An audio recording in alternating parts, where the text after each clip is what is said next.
Picture a city, a real city, with straight roads, indoor plumbing, a sewage system, and neighborhoods laid out on a perfect grid. Now picture that city existing more than 4,000 years ago, before the Romans, before the Greeks, before almost anyone you were ever taught to care about in school. You probably have never heard its name.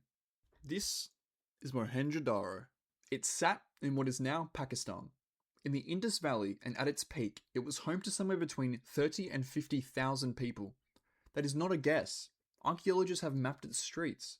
They have walked through its ruins, they have measured its drainage channels, and calculated the slope angles of its sewage pipes. The city was engineered, and the engineers who built it did something the Romans would not manage for another 2,000 years. Think about that for a moment. 2,000 years. That is the entire span of the time between Julius Caesar and you watching this video right now. And yet a civilization you almost never studied in school had already solved problems that Rome was still struggling with when your ancestors were building aqueducts and calling it a miracle. So why have you never heard of them? And why did they vanish?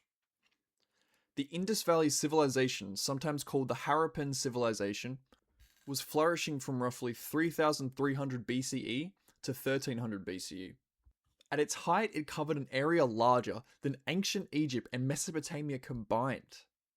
Archaeologist John Marshall first brought Mohenjo-daro to the world's attention in the 1920s, after excavations revealed something that stunned almost everyone who saw it.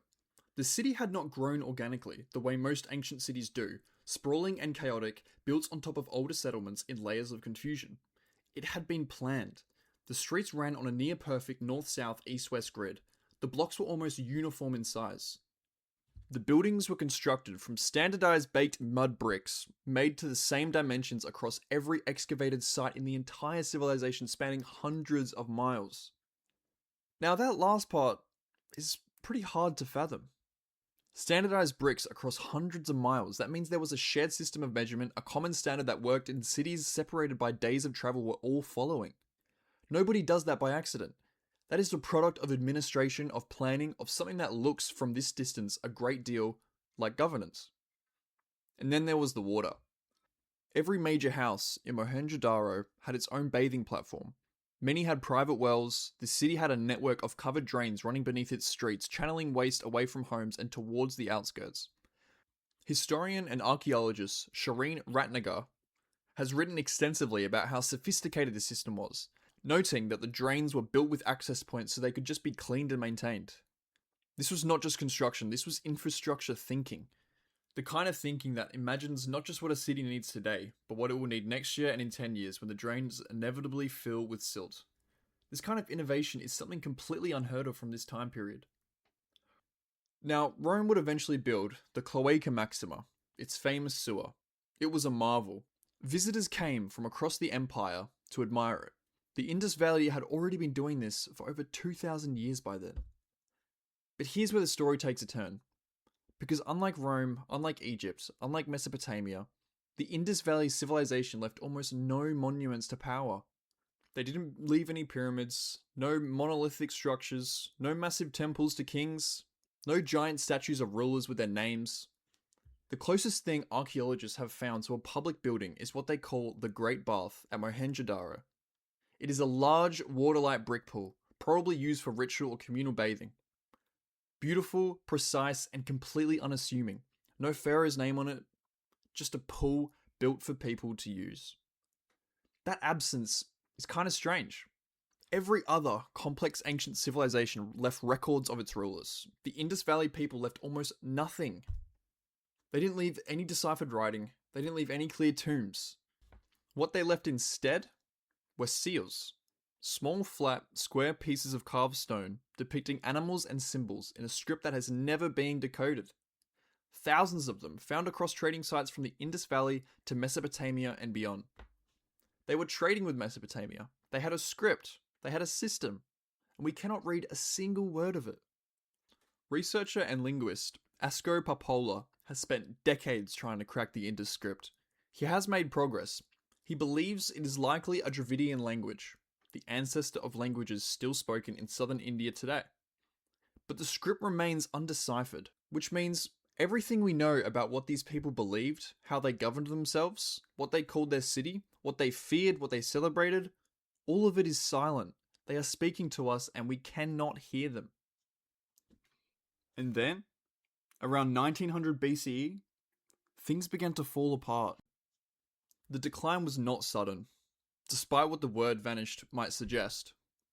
It took centuries. Cities shrank, trade networks contracted, populations moved, abandoning the urban centres and spreading out into smaller rural settlements. By around 1300 BCE, the great cities were mostly empty. Mohenjo-daro, once home to tens of thousands, was a ghost. For decades, the dominant theory was invasion. Archaeologist Mortimer Wheeler, excavating in the 1940s, found skeletons in the upper layers of Mohenjo-daro and concluded that they were evidence of a massacre. He blamed the Indo-Aryan migrations, arguing that incoming peoples from the north had overrun and destroyed the civilization. It was a dramatic story, but it was almost certainly wrong. A later analysis showed that the skeletons Wheeler found dated to different people. They were not the massacre victims lying where they fell. They were ordinary deaths spread across time. The evidence for a violent conquest simply was not there. What the evidence pointed to instead was something slower and in many ways more terrifying. The Indus River changed course multiple times. Climate patterns shifted.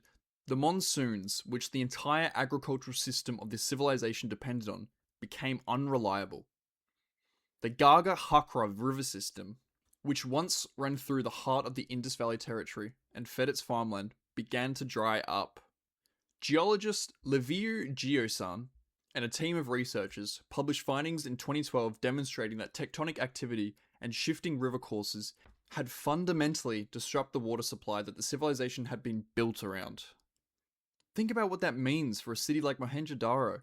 Everything worked. The drains, the wells, the baths, and the standardized construction, the trade networks, all of it was built around the assumption that water would be where water had always been. And then slowly it was not. The rivers moved, the rains failed. The fields that had once fed 50,000 people became unreliable, then insufficient, then slowly wasted away to nothing.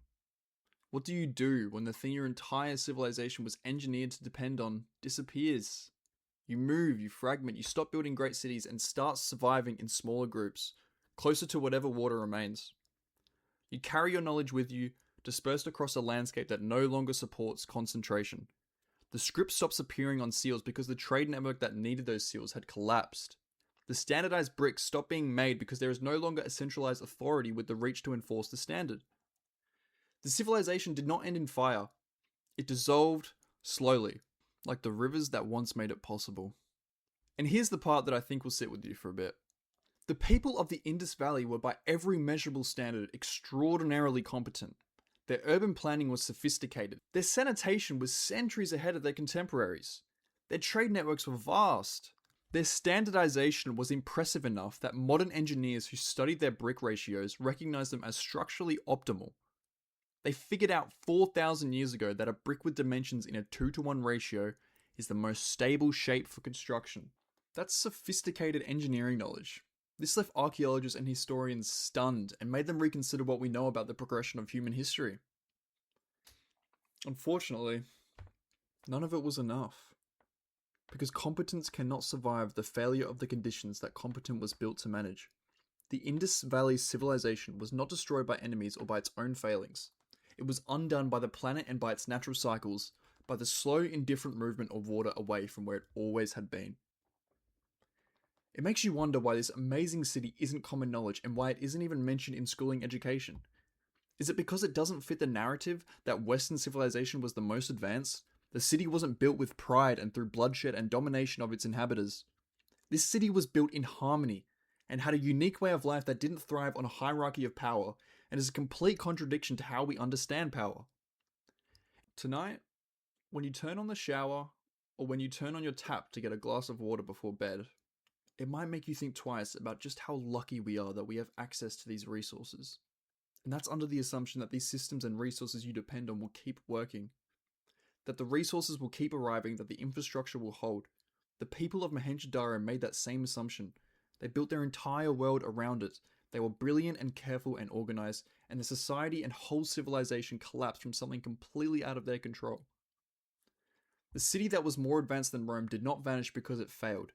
It vanished because the world changed around it, and no amount of roads or perfect drains could hold back a river that had decided to go somewhere else. You have never heard its name, but you are living its lesson every single day.